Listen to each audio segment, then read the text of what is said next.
નમસ્કાર મિત્રો, કેમ છો? આનંદમાં ને? હું ગીતા પંચાલ, હું પણ ખૂબ મજામાં છું અને આપ સૌની ખૂબ ખૂબ આભારી છું કે આપ સૌ મારા વિડીયોને પસંદ કરી રહ્યા છો, લાઈક કરી રહ્યા છો અને સબસ્ક્રાઈબ કરી રહ્યા છો મારી ચેનલને. આ માટે આપ સૌનો ખૂબ ખૂબ આભાર. મિત્રો, આજે હું ફરી ન્યુમરોલોજીમાં નંબર 5 વિશે લઈને વાત આવી છું.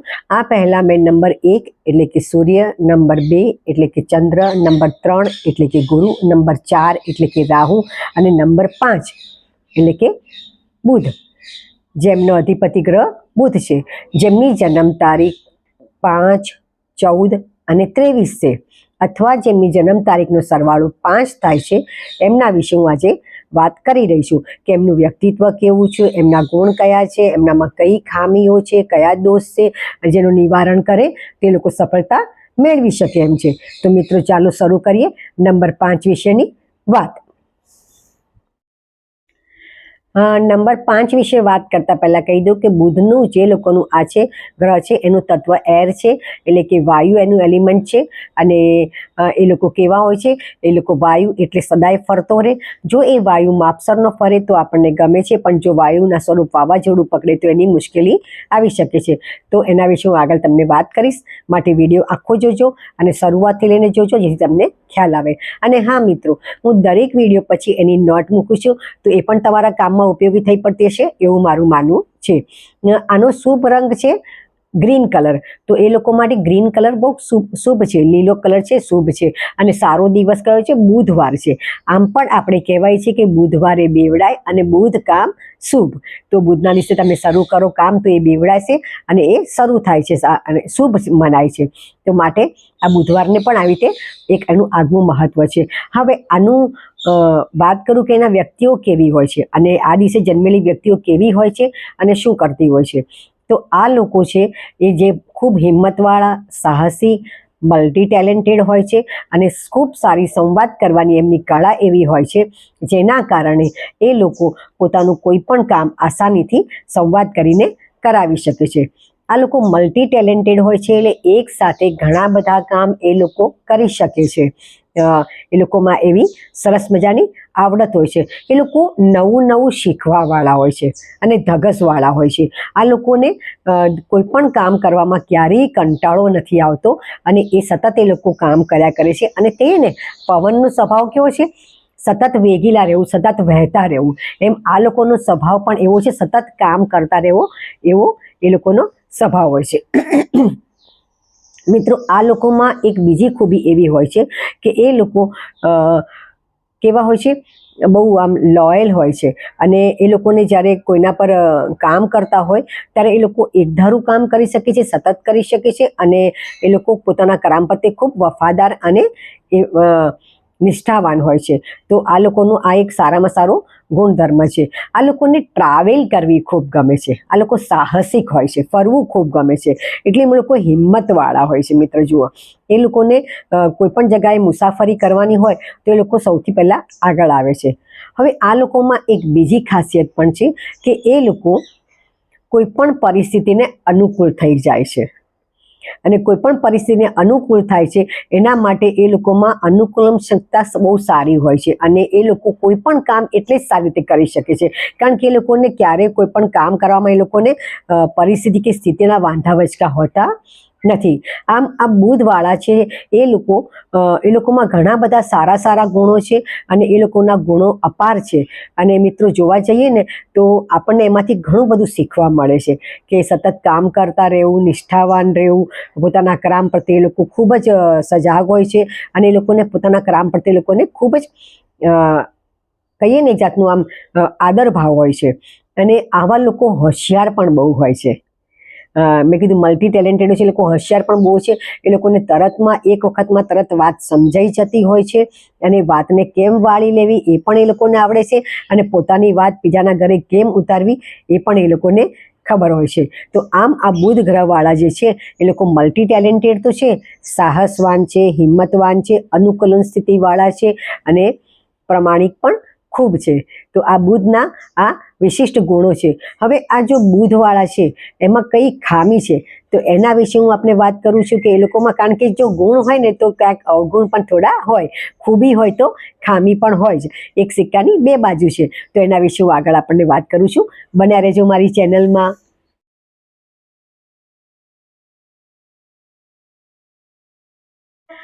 આ લોકો ડાયનેમિક હોય છે, હંમેશા શક્તિથી ભરપૂર રહે છે, એમનામાં સર્જનાત્મકતા બહુ સારી છે અને એ લોકો સમાજ જોડે કાયમ જોડાયેલા રહે છે. પણ આ લોકોમાં એ જે ખામી છે કે ખૂબી ખામી કહીએ તો એ ખામી એ લોકોમાં એ છે કે એ લોકો છે એ ક્યારેક એવું પણ વિચારે છે, કારણ કે જ્યારે વધારે પડતો આત્મવિશ્વાસ હોય ને તો એમને એવું લાગે છે કે હું એકલો જ હોશિયાર છું. જો આ એ લોકોની ખૂબી, જો તમે તમારી ખૂબી એને ખામી તરીકે લઈ લેશો ને, વધારે પડતી કરશો તો તમારામાં આ અવગુણ આવી શકે છે.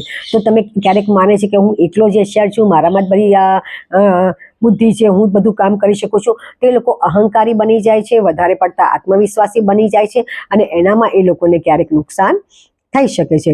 આમ તો એ લોકો બહુ સમજીને વિચાર કરે છે અને નિર્ણય પણ સમજીને લે છે અને કોઈ પણ સમસ્યા હોય, એ લોકો સારા પ્રોબ્લેમ સોલ્વિંગ છે. એ લોકો કોઈ પણ વસ્તુ હોય તેનું નિરાકરણ લાવવામાં એ લોકો ખૂબ ઉસ્તાદ છે અને હોશિયાર છે. પણ જો આ જ વસ્તુ વધારે પડતી થઈ જાય તો એ લોકો શું થાય છે, ક્યારેક ઉતાવળા નિર્ણયો લે છે, કામ કરવામાં અધીરા થઈ જાય છે. કોઈ કામ જલ્દી પતતું નથી તો અધીરા થાય છે, ઉતાવળા થાય છે અને કામને અધવચ્ચે છોડી પણ દે છે. અને ત્યારે શું થાય છે, ત્યારે એમને નુકસાન થાય છે. ઉતાવળા, અધીરા અને બેફિકરા થઈ જાય છે અને પોતાની વધારે પડતી આવડત અને હોશિયારીને જો એ લોકો અભિમાનમાં લઈ લે તો એ લોકોને ચોક્કસ નુકસાન થાય છે. આવા લોકો ત્યારે એ લોકો નિષ્ફળ જાય છે અને પછી એમ થાય કે હું બુધ છે મારો, પણ હું કેમ નિષ્ફળ ગયો? તો નિષ્ફળ થવાના કારણ છે કે વધુ પડતો આત્મવિશ્વાસ, ઉતાવળ, અધીરા અને ન કરવા જેવા નિર્ણયો જે કર્યા એ નિર્ણય એમને ક્યારેક નુકસાન કરી દે છે. આ લોકો એક પાસું એવું છે કે લોકો સાચી રીતે નિર્ણય લઈ શકે છે, તરત પ્રશ્નોનો ઉકેલ લાવી શકે છે અને પોતાના માટે લોકો ખૂબ પહેલા જવાબદાર હોય છે અને દરેક કામ કરવા માટે લોકો તૈયાર રહે છે હંમેશા. પણ જો આ પણ એમનો અવગુણ છે, કારણ કે ક્યારેક અતિ જે પણ થઈ જાય તો એ તમને નુકસાન કરે છે. તો આ લોકો માટે આવા દરેક કોઈ પણ નંબરની હું વાત કરું ત્યારે સમજી લેવાનું કે જેટલા ગુણ છે એ જ ગુણ એમને ક્યારેક અવગુણ તરીકે પણ નડી શકે છે. કારણ કે જ્યારે આપણે કોઈ પણ આપણા ગુણનો અતિરેક થાય આપણા કોઈ પણ કાર્યનો, તો એ કાર્ય આપણને નુકસાન કરતું હોય છે. અતિ સર્વત્ર વર્જ્યતે, આપણામાં એવું કહેવત છે કે કોઈ પણ વસ્તુ વધારે પડતી હોય તે નુકસાન થાય છે. દરેક વસ્તુનું બેલેન્સ હોય. હવે એના પરથી મને એક વાત યાદ આવી અને હું આપને કહું છું. બુધ એ 1 થી 10 નંબર વચ્ચેનો 5મો નંબર એટલે વચલો નંબર છે, એટલે એ બેલેન્સ કરે છે.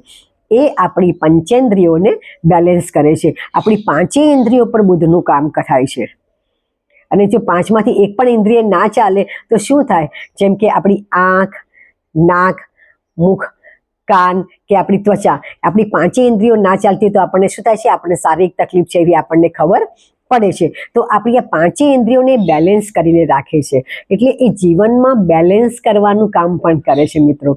બુધ છે એ લોકો જે 5 નંબર વાળા છે એ લોકોને જીવનમાં બેલેન્સ કરતા સારું આવડે છે. ઊંચું નીચું થાય ખરું, પણ પછી એને બેલેન્સ કરવા માટે એ લોકો માહિર હોય છે અને એ લોકો સક્ષમ હોય છે. તો મિત્રો, તમે જો 5 નંબર છે અને તમારા જીવનમાં કોઈ તકલીફ હોય તો તમે બેલેન્સ કરી શકો છો, એવું તમે તમારા પર વિશ્વાસ રાખજો કે તમે આ વસ્તુનું બેલેન્સ કરી શકો છો. તો તમારા પર તમારે એ વિશ્વાસ રાખવાનો છે, પણ ઉતાવળા નથી થવાનું, અધીરા નથી થવાનું અને સતત એક માર્ગે તમારે ચાલતા જવાનું છે. જેમ આપણામાં એક વાર્તા છે, તમે બધાએ સાંભળી હશે કે એક સસલું અને કાચબા વચ્ચે જે રેસ ચાલી અને સસલું દોડ કરતું હતું અને કાચબું ધીમે ધીમે એક ધારું ચાલતું હતું. તો સસલાને એમ થયું કે આ તો કાચબો તો અટકી ગયો છે, આ ધીમે ધીમે આવે છે તો હું થોડીક વાર આરામ કરી લઉં અને રોકાઈ જાઉં, સૂઈ જાઉં. તો એ શું થાય છે? એ સૂઈ જાય છે અને એ પાછળ થઈ જાય છે અને કાચબા એમ ધીમે ધીમે ચાલતા ચાલતા કાચબા ભાઈ મંઝિલે પહોંચી જાય છે અને જીતી જાય છે. આમ એક સરખું સતત અને પોતાના ધ્યેય પર લક્ષ્ય રાખી અને જો ચાલશો તો ચોક્કસ તમે પણ તમારી અનુકૂળ સ્થિતિએ પહોંચી જશો. આ લોકોમાં અનુકૂળ ક્ષમતા ખૂબ સારી હોય છે, એટલે એ લોકો દરેક પરિસ્થિતિને અનુકૂળ થઈ અને એ લોકો ચાલી શકે છે, એટલે કે પોતાના ધ્યેયમાં આગળ વધી શકે છે. આ એમના માટે મુખ્ય અને કહીએ ને તો એક સાર છે આ વસ્તુનો કે આખા જે વાત મેં તમને કરી કે બુધવાળા કેવા હોય છે, તો બુધવાળા આવા સરસ સ્વભાવના હોય છે અને એ લોકો દરેક કામ ધારે તો એ લોકો કરી શકે છે. 5 નંબર એ ખૂબ સારો છે.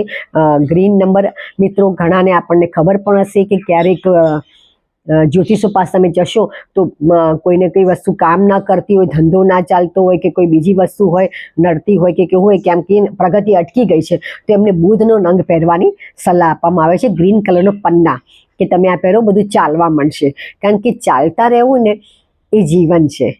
જો મિત્રો, શ્વાસ ચાલે છે ને તો આપણે જીવીએ છીએ, શ્વાસ નથી ચાલતો, બંધ થઈ ગયો ને તો આપણે મૃત્યુ પામ્યા છે એવું જાહેર કરે છે. એમ કોઈ પણ વસ્તુમાં જ્યારે તમે ચાલતા રહો છો એટલે ચાલવું એ જીવન છે. એટલે બુધ એ જીવનને પણ બુધને કહી શકાય, કારણ કે પંચેન્દ્રિયો જોડે જીવન છે. તો મિત્રો, આવો સરસ મજાનો ગ્રહ છે અને આવો સરસ મજાનો નંબર છે. જો તમારી જન્મ તારીખ 5 છે, 14 છે અને 23 છે, તો તમે સમજો કે તમે ભાગ્યશાળી છો અને તમારા જીવનમાં બધું શુભ જ છે, કારણ કે બુધ કામ કરે શુભ. તો મિત્રો, આટલા સરસ બુધ વિશે મેં તમને વાત કરી. જો આપે મારો અગાઉના વિડીયો જોયા ના હોય અને આપણે કોઈ લિંક જોતી હોય તો આમાં મળી જશે. અને જો તમે મારી ચેનલને સબસ્ક્રાઈબ કરશો તો તમને આગળ પણ દેખાશે કે 1 નંબર, 2 નંબર, 3 નંબર અને 4 નંબરના ગ્રહ વિશે મેં શું વાત કરી છે અને એનાથી તમે લિંકઅપ કરી શકશો.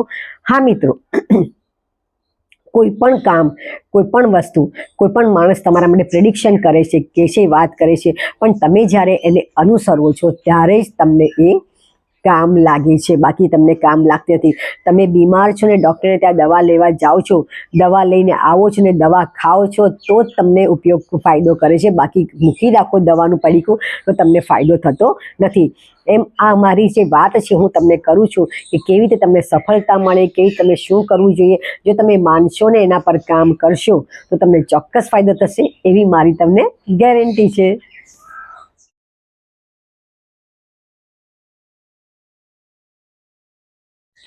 હવે આ લોકો કેવો વ્યવસાય કરવો જોઈએ તો એના વિશે હું તમને વાત કરીશ. આ લોકો સેલ્સ માર્કેટિંગ બહુ સારું કરે છે, કારણ કે મેં વાત કરી ને કે એ લોકો પોતાના સંવાદ દ્વારા કોઈને ગમે તેવી વાત મનાવી લે છે. તે લોકોને માર્કેટિંગ માટે એ લોકો બહુ સારા છે.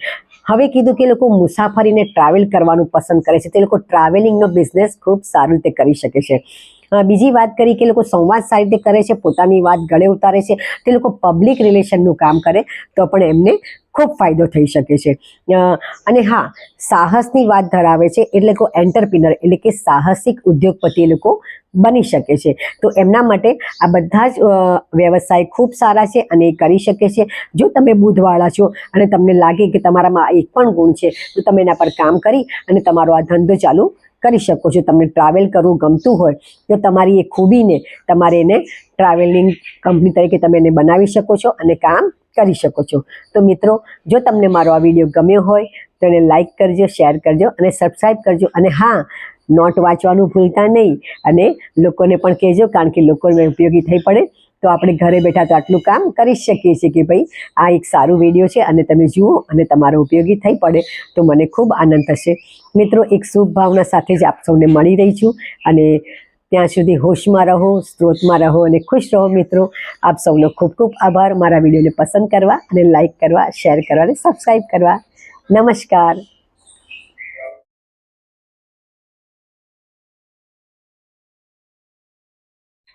અને હા મિત્રો, આવતા વખતે નંબર 6 એટલે કે શુક્ર, એના વિશે વાત કરીશ. અને શુક્રના રંગ કેવા છે, શુક્ર શું કરે છે અને શુક્ર તમારા જીવનમાં કેટલો મહત્વનો ભાગ ભજવે છે એ જાણવા માટે આપ સૌ પણ તત્પર છો અને હું કહેવા માટે પણ તત્પર છું. તો ફરી મળીએ છીએ નંબર 6 એટલે કે શુક્ર વિશે વાત કરવા. ત્યાં સુધી આનંદમાં રહો, ખુશ રહો અને મજામાં રહો. નમસ્તે.